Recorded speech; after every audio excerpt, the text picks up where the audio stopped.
اللہ کے نبی نے ایک دعا مانگی ہے اور وہ دعا اللہ کے کلام میں ہے.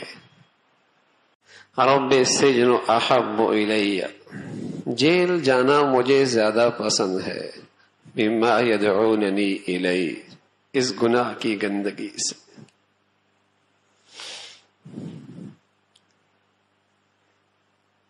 ایسی گناہ سے نفرت، ایسی اس کی برائی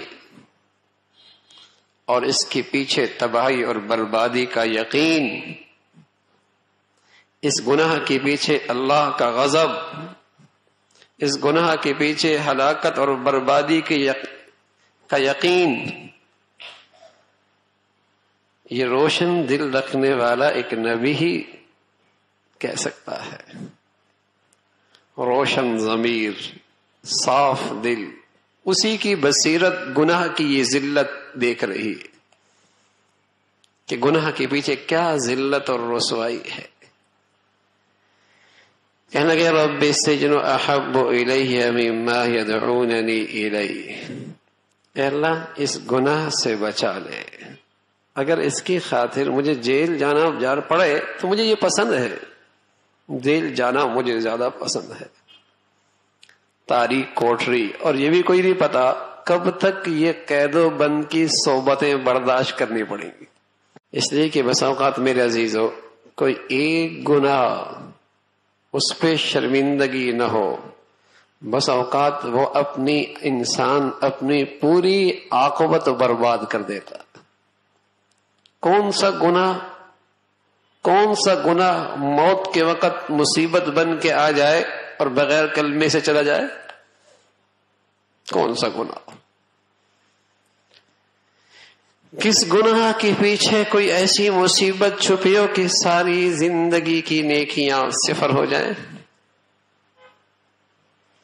کون سا گناہ موت کے وقت آڑ بن جائے، زبان پہ کلمہ جاری نہ کرنے دے؟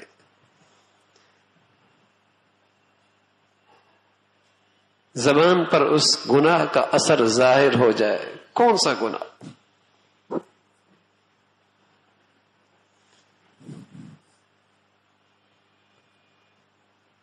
اس لیے حضرت عبداللہ ابن عباس رضی اللہ عنہ فرمایا کرتے تھے، اللہ کی نافرمانی کے پیچھے اللہ کا غضب چھپا ہوا کرتا. اللہ کی نافرمانی کے پیچھے اللہ کا غضب چھپا ہوا ہوتا ہے. ایسا شخص ہر وقت خطرے میں ہے کب اللہ کے غضب کے نشانہ بن جائے، کس وقت اللہ کے غضب کا نشانہ بن جائے، کہیں تماشا بن جائے، دنیا کے لیے تماشا بن جائے. واہ تھی، بڑی واہ تھی، دیر کہاں لگتی ہے تماشا بننے میں.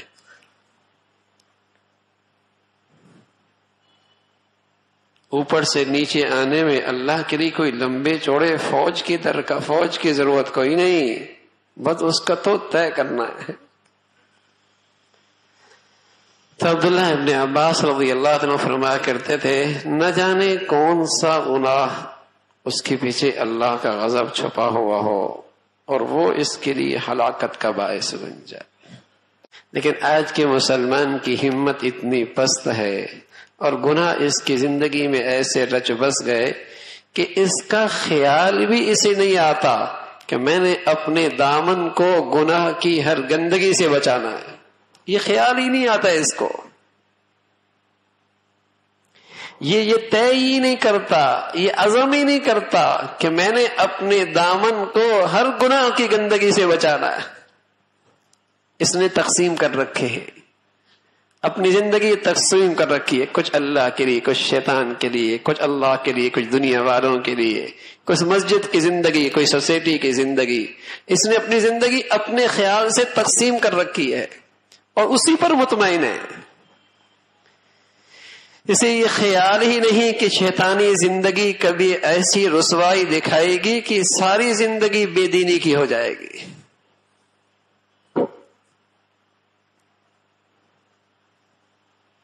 سارے نتیجہ صفر ہو جائے گا، اس لیے کہ ہر گناہ کے پیچھے اللہ کا غضب چھپا ہے. اگر ہم نے اسے اپنی زندگی کا حصہ بنا لیا اور ایسی گناہوں کی ظلمت نے مت ماری کہ ہم نے گناہوں کی زندگی کو اپنی تجارت کا سہارا بنا لیا، گناہوں کی زندگی کو اپنی معیشت کا سہارا بنا لیا، گناہوں کی زندگی کو اپنے اسٹیٹس کا سہارا بنا لیا، ہم نے گناہوں کی زندگی کو اپنی ترقی کا سہارا بنا لیا، ایسی گناہوں کی ظلمت نے مت ماری جو بربادی کا سامان ہے، آج ہم نے اسے اپنی فلاح کا سامان بنا لیا۔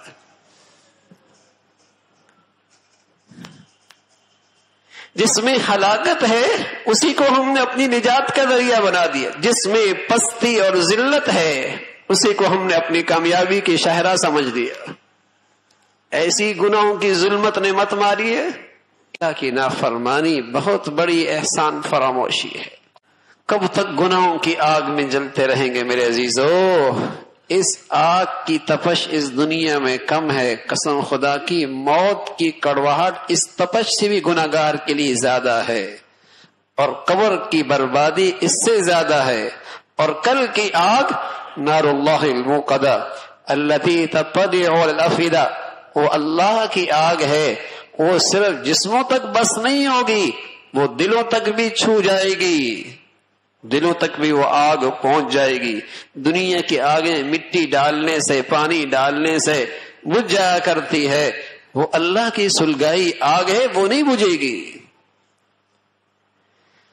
دنیا کی آگ بھی گناہوں کی شکل میں آدمی اس میں جل رہا ہے، اور موت کی کڑواہٹ اس گناہ کی نحوست سے اس سے بھی زیادہ تکلیف دہ ہوگی۔ اب علیہ الصلوۃ والسلام فرمایا کرتے تھے، اللہ کے مجرم کی سانس جس انداز سے نکلتی ہے، زمانہ دنیا والے دیکھ لیں اسے یوں بھی یارو مددگار چھوڑ کے بھاگ جائے، لیکن اللہ نے پردے میں رکھا ہے، اسے پتہ ہے جو اس سے بیت رہا ہے، جو اس سے گزر رہا ہے۔ پھر مثال دی، فرمایا باریک سا کپڑا، دوپٹہ اگر جھاڑیوں میں الجھ جائے اور پھر اسے کھینچ کر نکالا جائے، جیسے وہ دوپٹہ تار تار ہو جاتا ہے، ایسی جب اس کی روح نکلتی تو جسم اس کے ٹکڑے ٹکڑے تار تار ہو جاتا۔ اللہ حفاظت فرمائے، اللہ محفوظ فرمائے۔ جب زندگی میں گناہوں کی آگ میں جلتا ہے تو موت کی تلخی اس تپش سے بھی زیادہ، اس سے بھی زیادہ۔ تو میرے عزیزو، اللہ کی نافرمانی سے بچنے کا فیصلہ ہو، اس سے فیصلہ ہو، اور اللہ سے مدد مانگی جائے۔